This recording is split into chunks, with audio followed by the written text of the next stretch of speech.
बिस्मिल्लाहिर्रहमानिर्रहीम। अस्सलाम वालेकुम। मैं हूं आयशा और वेलकम करती हूं आपको अपने यूट्यूब चैनल आयशा के किचन में। मेरी तमाम यूट्यूब फैमिली को रमज़ान शरीफ की बहुत बहुत मुबारक हो। आज मैं आप लोगों के लिए लाई हूं एक ज़बरदस्त सी नहायती मज़ेदार लेयर से भरपूर मुंह में घुल जाने वाली ये कीमा कचौरी की रेसिपी। इफ्तार के लिए ये नहायत ही ज़बरदस्त रेसिपी है, बहुत ही आसानी से ये बन जाती है। तो चलते हैं किचन में और बनाना शुरू करते हैं। यहाँ पर मैंने एक बाउल ले लिया है जिसमें मैं 2 कप के करीब मैदा शामिल कर रही हूँ। मैदा हमेशा छान कर ही इस्तेमाल किया करें। 1 टीस्पून यहाँ पर मैं नमक का शामिल किया है और 4 खाने वाले चम्मच जो होते हैं वो मैंने घी के यहाँ पर इस्तेमाल किए हैं। ये एक ज़बरदस्त सी रेशो है। 2 कप मैदे में 4 कप घी के परफेक्ट रेसिपी है। अब इसको तमाम मैदे को घी में अच्छी तरीके से शामिल कर लें। मुट्ठी बनना स्टार्ट हो जाए तो हमारा परफेक्ट डो बनने के लिए तैयार है। ये नहायत ही क्रिस्पी और क्रंची बनेगी इंशाअल्लाह। तो थोड़ा थोड़ा पानी करके डालती जाएं और एक सॉफ्ट सी डो तैयार कर लें। अब डो हमारी ना ही हार्ड हो और ना ही ज़्यादा पतली हो। डो हमारी यहाँ पर माशाल्लाह से बनकर रेडी है। ऊपर से थोड़ा सा घी या ऑयल लगा लेंगे और इसको कवर करके हम 20 मिनट के लिए काउंटर पर ही छोड़ देंगे जब तक हम इसकी स्टफिंग तैयार कर लेते हैं। यहाँ कढ़ाई ले ली है मैंने और इसमें 3 से 4 टेबलस्पून ऑयल शामिल किया है और गर्म हो जाए तो इसमें यहाँ पर मेरे पास है सफ़ेद ज़ीरा 1 चम्मच और हरी मिर्चें हैं 2 जिनको मैंने चॉप कर इनमें शामिल कर दिया है।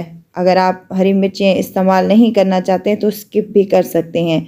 यहाँ कीमा ले लिया है मैंने। ये चिकन का कीमा है तकरीबन 250 ग्राम यानी कि 1 पाव के करीब। ये इसमें शामिल कर दिया है और इसको इतनी देर तक फ्राई करें कि कीमा अपना कलर चेंज कर ले और जो इसमें पानी होता है वो भी अच्छे तरीके से खुश्क हो जाए। एक टिप दूँ आपको, कीमे को सॉफ्ट रखने के लिए 2 चम्मच इसमें दही के शामिल कर दें और अच्छे तरीके से इसको फ्राई कर लें ताकि हमारे जो दही का पानी है वो भी अच्छे तरीके से खुश्क हो जाए। दही डालने से ये होगा कि हमारा कीमा जो है सॉफ्ट और बेहतरीन सा बनेगा। अदरक लहसुन का पेस्ट शामिल किया है 1 टीस्पून के करीब, ये भी इसमें शामिल कर दें और 2 से 3 मिनट तक मज़ीद इसको फ्राई कर लें ताकि कीमा जो है वो अच्छे से भुन जाए और अदरक लहसुन का पेस्ट जो हमने शामिल किया था उसकी कच्ची महक भी ख़त्म हो जाए। अब यहाँ पर मिसाले शामिल करने लगी हूँ।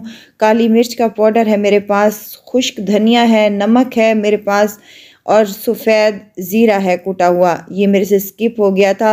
1-1 टीस्पून तमाम मिसालों का शामिल कर दें या आप अपने टेस्ट के मुताबिक कम या ज़्यादा कर सकते हैं।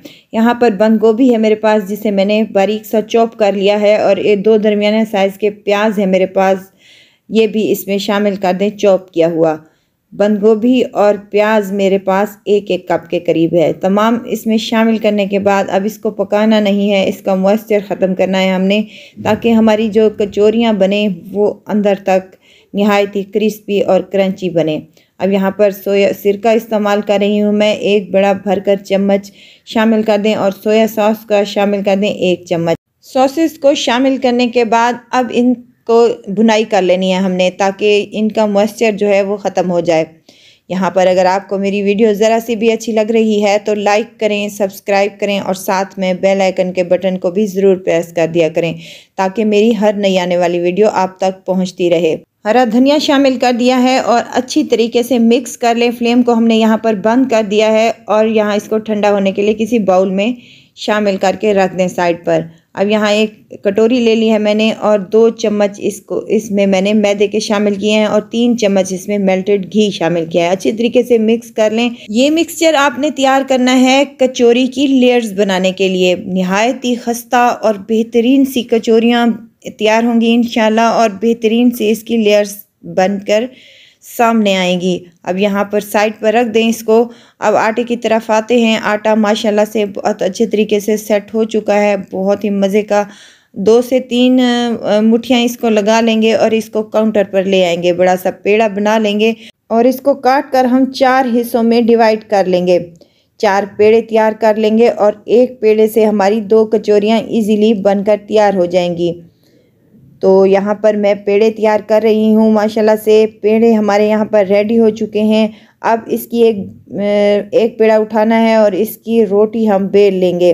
जैसे हम रोज़मर्रा घर में रोटी बेलते हैं बिल्कुल वैसी ही रोटी बेलनी है, ना ही ज़्यादा पतली हो और ना ही ज़्यादा मोटी हो। अब यहाँ पर रोटी हमने बेल ली है। ये स्टेप गौर से देखने का है, अगर आप इस स्टेप को फॉलो करेंगे तो आपकी कचौरी बेहतरीन सी तैयार होगी।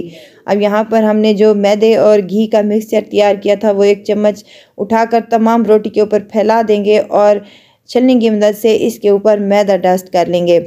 छलनी से डालने का मकसद ये है कि इक्वल सा हमारा यहाँ पर मैदा डस्ट हो सके और हमारी कचौरी की लेयर्स उभर कर सामने आ सकें। अब एक साइड इसकी उठानी है और दूसरा किनारा पकड़कर इसके साथ में इसको चिपका देना है। ऊपर से वही वाला मेथड करना है कि इसके ऊपर हमने घी वाला जो हमने मिक्सचर तैयार किया था वो इस पर लगा देंगे और ऊपर से थोड़ा सा मैदा डस्ट कर लेंगे। अब इसको फोल्ड करके एक हम रोल पट्टी जैसे बनाते हैं वैसे ही तैयार कर लेंगे। अब इसके ऊपर भी हमने घी अप्लाई करना है और ऊपर से मैदा डस्ट कर लेना है। तो यहाँ पर बेहतरीन सी हमारी लेयर्स बनेगी और माशाल्लाह से मज़ेदार सी हमारी कचौरी बनकर रेडी हो जाएगी। बाज़ार से कई गुना बेहतर यहाँ पर हमारी कचौरी बनकर रेडी होगी। अब इसको एक टाइट सा रोल तैयार कर लेना है, इसी तरह जिस तरह से हम पराठों के रोल बनाते हैं। तो यहाँ पर एक रोल मेरा माशाल्लाह से रेडी हो चुका है। अब इसी तरह हमने इसके तमाम रोल तैयार कर लेने हैं। ये जो साइड बचती है इसको दबाकर हम साइड पर चिपका देंगे। एक तेज़ छुरी की मदद से इसको दरमियान में से काट लेंगे। काटना का भी एक तरीका है कि इसको हमने एकदम से छुरी चला नहीं देनी, बल्कि जैसे हम गोश्त वगैरह काटते हैं बिल्कुल वैसे ही इसको काट कर तैयार करना है ताकि हमारी कचौरी की लेयर्स सामने उभर कर सामने आ जाएं। तो यहाँ तमाम हमने कचौरियाँ के पेड़े तैयार कर लिए हैं। एक कचौरी उठानी है, इसको हल्के हाथों से हमने दबाकर जो हमारी लेयर्स वाली साइड है उसको हमने नीचे रखना है। तो हमारी कचौरी की लेयर्स माशाल्लाह से बेहतरीन बनकर सामने आएंगी। अब इसको हमने हल्के हाथों से दबाकर बेलन की मदद से बेल लेना है, छोटी सी रोटी बेल लेनी है। अब इसके ऊपर 2 चम्मच या 3 चम्मच या आप जितनी चाहें उतनी आप इसको कीमे का मिक्सचर लगा लें और इसको फोल्ड करते हुए दबा लें और इसका जो एंड वाला कोना है इसको ट्विस्ट करते हुए हमने दबाकर इसको भी चिपका देना है। तो मज़ेदार सी हमारी यहाँ पर कचौरी बनकर रेडी है। लेयर्स चेक करें आप, इसकी बिल्कुल वाज़े नज़र आ रही हैं। फ्राई करने के बाद तो और भी ज़्यादा नज़र आएंगी। अब यहाँ पर तमाम कचौरियाँ मैंने बना ली हैं। अब घी या ऑयल हमने गरम करने के लिए रख दिया था मीडियम टू लो फ्लेम पर। एक एक कचौरी हम डालते जाएंगे। देखें जब मैंने यहाँ पर कचौरियाँ डाली थी तो घी में से बिल्कुल भी बबल्स नहीं आ रहे थे। बिल्कुल ठंडे घी में आप कचौरियाँ डालेंगी तो आपकी खस्ता और मज़ेदार सी और लेयर से भरपूर कचौरियाँ बनकर रेडी हो जाएंगी इंशाल्लाह। तो यहाँ पर 20 से 25 मिनट लगेंगे माशाल्लाह से कचौरियों को फ्राई करते हुए। अगर आपने जल्दी की तो आपकी कचौरियाँ खस्ता नहीं बनेगी। लो फ्लेम पर हमने इनको 5 से 10 मिनट तक तो बिल्कुल भी नहीं छेड़ना। उसके बाद हमने इसकी साइड को चेंज किया है तो माशाल्लाह से ज़बरदस्त सा कलर आना शुरू हो चुका है और बेहतरीन सी हमारी यहाँ कचौरियाँ बनकर रेडी हो चुकी हैं। इनको फ्राई करते हुए तकरीबन मुझे 15 से 20 मिनट हो चुके हैं। तो यहाँ पर बेहतरीन सा कचौरियों पर कलर आया है और मज़ेदार सी ये हमारी बनकर रेडी हो चुकी हैं। इसी तरह तमाम कचौरियाँ हम यहाँ पर अपनी तैयार कर लेंगे बहुत ही आसानी के साथ। अपने घर पर 1 पाव चिकन से ये हमारी ढेर सारी कचौरियाँ बनकर रेडी हो जाएंगी इंशाल्लाह। तो ज़रूर ट्राई कीजिएगा और मुझे दुआओं में ज़रूर याद रखिएगा। खुश रहें, खुशियाँ बांटें। इजाज़त चाहती हूँ, फिर आऊँगी इंशाल्लाह नई और मज़ेदार सी चटपटी रेसिपी के साथ। आयशा को दीजिए इजाज़त। अपना बहुत सारा ख्याल रखिएगा। अल्लाह हाफिज़।